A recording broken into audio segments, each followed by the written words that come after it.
Hi, I'm Emily Rose. I'm a professional wildlife and pastel pencil artist, and I'm here to share a mini series with you on how you can get drawing and get past those little irritating questions that can hold you back when you begin.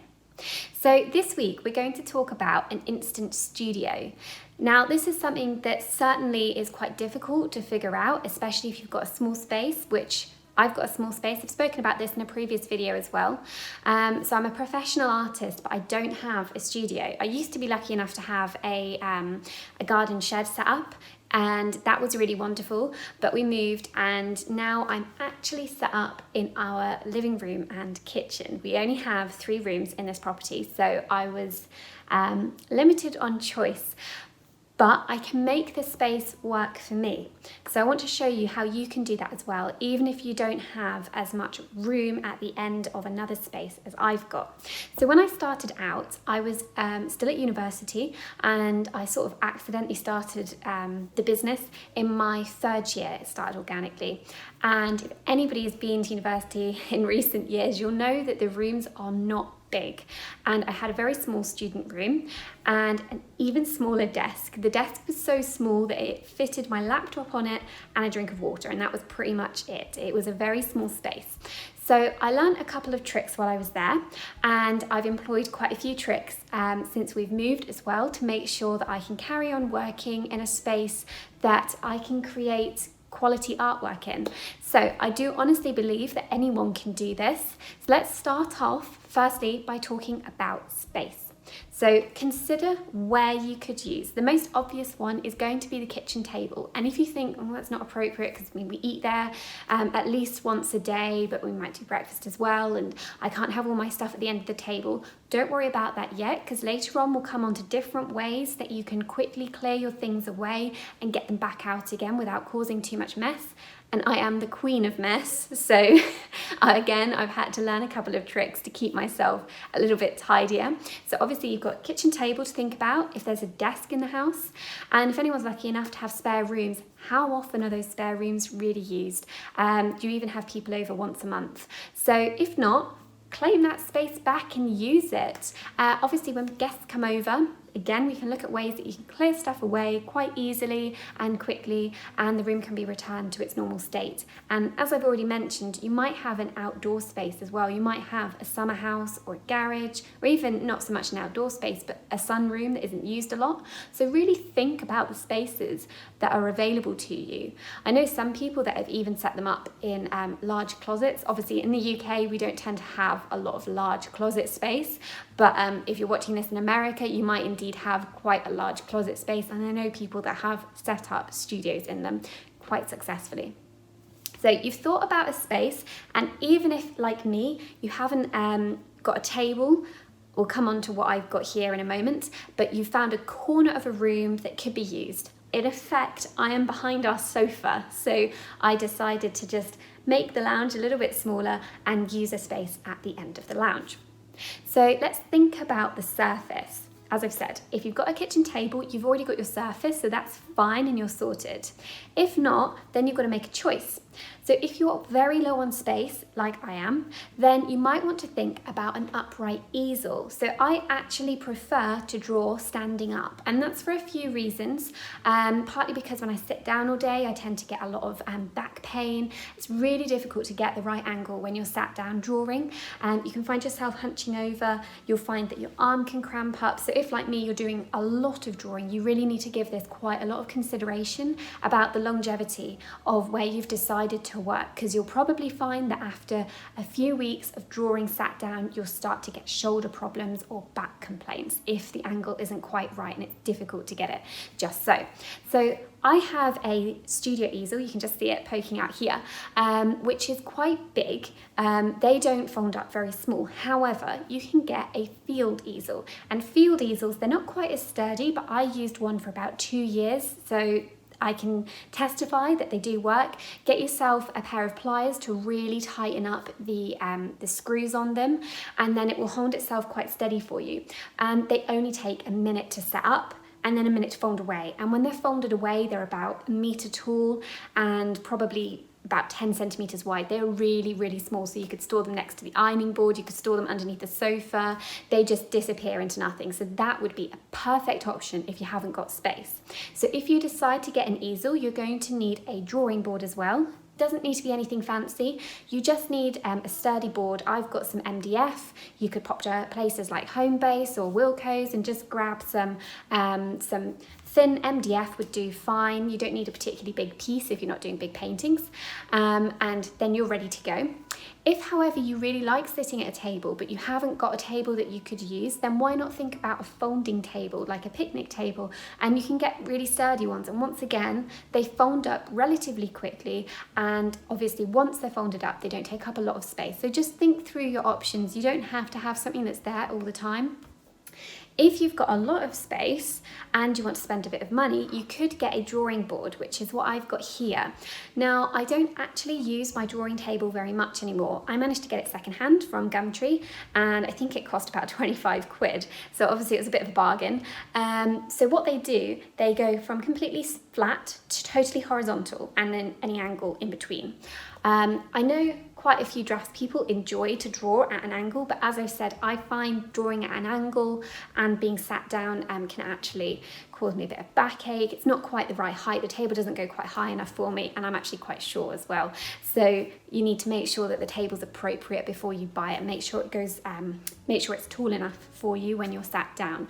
They do also take up quite a lot of space. It's quite a wide table, so that might not be a good option for everyone. But a kitchen table, totally fine. Just make sure that your chair's the right height, and if you've got no space at all and no table, then think about getting an upright easel. They're not very expensive and they fold away, as I say, into next to nothing. I've got 2 of them and they're invaluable to me. The next thing to think about is lighting. Now, when it comes to studio space and studio lighting, I don't want you to go and get a sledgehammer and knock through that north wall. Like, I would love to. My north wall has got no windows at all. All of our light is coming in from the south. The reason that's not so good is because light from the south changes constantly throughout the day. So obviously the sun rises in the east and sets in the west, and so it moves around that window all day, so my shadows move, and certainly during summer it can actually make the room a little bit over bright. We've got a lot of windows, and I can find myself squinting at my work, which isn't so comfortable. But for a lot of people, you know, you're not going to be drawing from 9 till 5, so it won't be such a problem for you. So yeah, the best option is natural light. If you can move where you're drawing, your table or your easel, next to a window, then that would be best.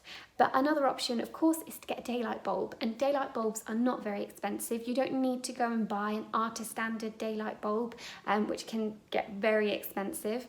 I just got my daylight bulb from a DIY store. It was about 8 quid, and if I'm going around the country visiting people and I'm drawing as I go, then I just take out their light bulb and put my daylight bulb in instead. But of course you can pop it in a lamp. And note there, if you're going to put your daylight bulb in a lamp, just be careful. They can, after a time, strain your eyes a little bit because they are so bright. So make sure that either the lamp is a fair distance away from you or that it's got a lampshade on it, ideally. But you'll also find that, of course, because the light isn't coming from above and it's a lamp probably on the table, that you'll get quite strong cast shadows, and it can actually be a little bit difficult to judge your colours because everything is over light and it's over bright, and then when you've finished your drawing and you take it inside, it might not look quite right. So just bear that in mind, that you don't want the daylight bulb right next to your piece of work. You want it to be giving an ambient light to draw from in the room. But as I say, they're not very expensive, and if you can draw next to a window, then really that's your best option. So the next thing to think about, we've covered where you're going to draw, what you're going to draw on, and how you're going to see.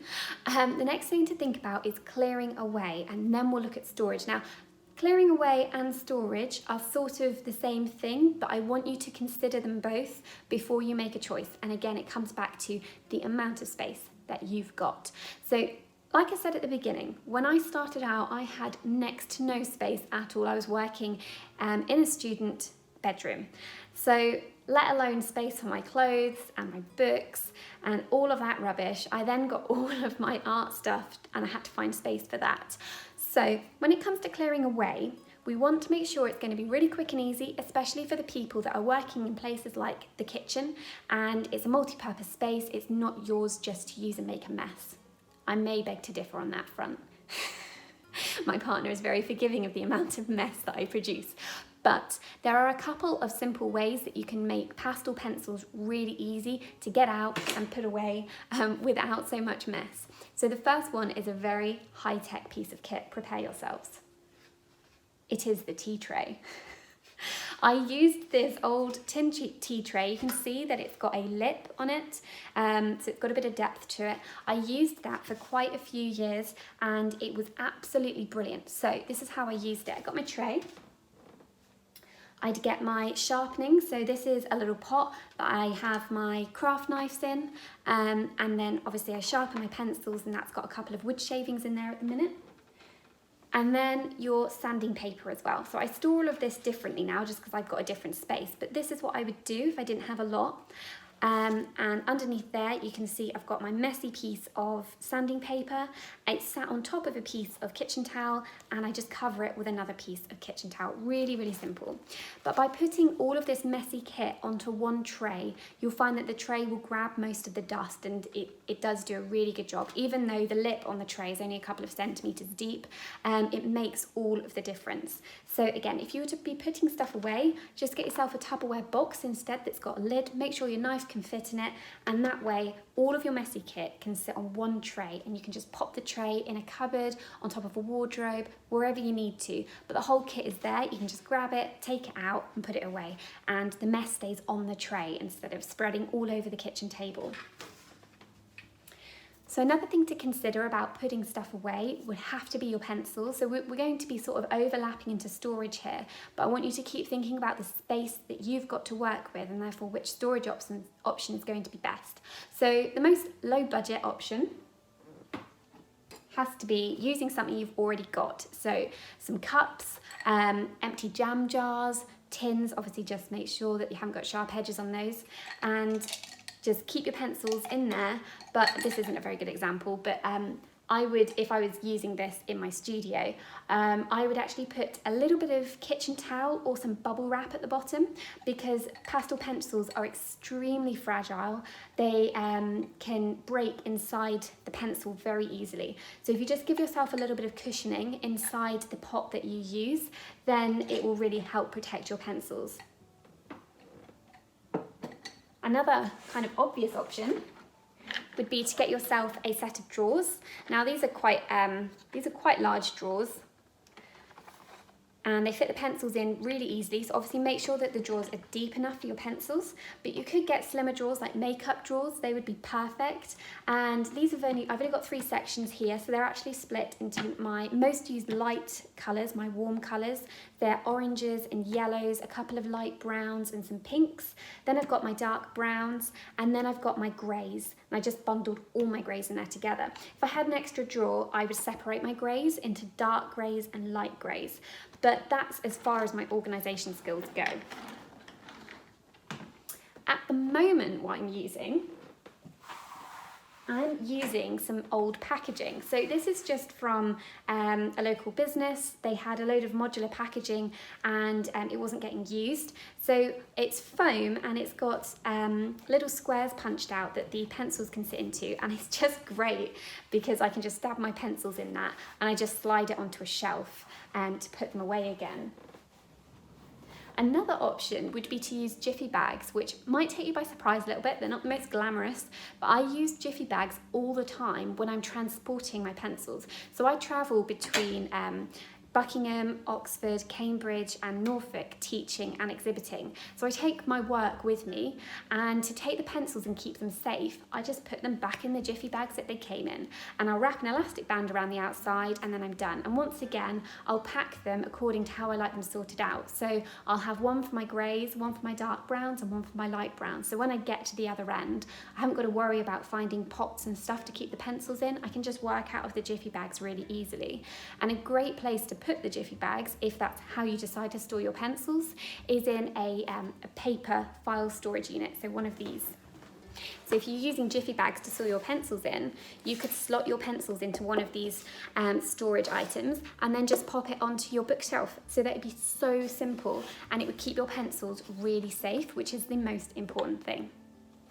So that's sort of covered a little bit of the storage, but I was focusing on how easy it was to get those items away. When it comes to storing your work, and when you need a bit more storage for the amount of supplies that you've got, it gets a little bit expensive if you're paying for the official paper storage units. They can be hundreds of pounds, and I haven't invested in those because they're quite expensive and the pieces of furniture are really big as well. My favourite way to store work that is either awaiting framing or has been framed but hasn't been exhibited yet is to use wardrobe space. This works an absolute treat. So if you've got a full length wardrobe and you're storing like long dresses and coats, at the bottom you've got space left over if you haven't filled it with shoes. And it's a really great space to put those larger paintings, which can be really awkward to store. So what I do is I have them, if they've not been framed, covered in crystal paper carefully, and then I put them at the back of the wardrobe, stood upright, and the clothes are in front of it, and the clothes will stop them drooping and falling over, and it keeps them really safe because of course there's not a lot of movement inside the wardrobe. You're not taking the whole wardrobe apart to get to a dress. So that's a really good place and a good use of your space. Another option, and again I've covered this in a previous video, is to get yourself a small box, and I have a flat box that can keep a 25 by 35 piece of paper in it, which is ideal because that's a quarter size sheet of the pastel mat, and I can just lay my paintings in there with a sheet of crystal paper between each one, flat on top of each other, and the box itself is only about that thick. So again, it fits on a bookshelf, it fits in a cupboard, and it's really easy to get it away. So I hope that's given you some ideas for how you might set up your home studio. If you've got any more ideas, or you've already got one set up and you'd like to share it, then join the community or comment below. I'd love to see what you've come up with. People get really creative in finding a space for their passion, and I think that's the last point to make, is if you really want to do this, you don't need to worry about having the right lighting. You don't need to worry about having the perfect setup. You just need a space that is easy for you to use and that you can relax in. So for me, the most important things are I've got access to a good podcast and a cup of tea. And then, to be honest, I'm pretty happy working almost anywhere. So until next time, join the community so that you can stay inspired, get your questions answered, and I'll be giving feedback on your work. You can find us on Facebook at Emily Rose Fine Art Drawing Class. Make sure to answer the membership questions and so I can let you in, and subscribe to the channel so you don't miss out on the next video in this mini series. Thanks so much for watching. Happy drawing.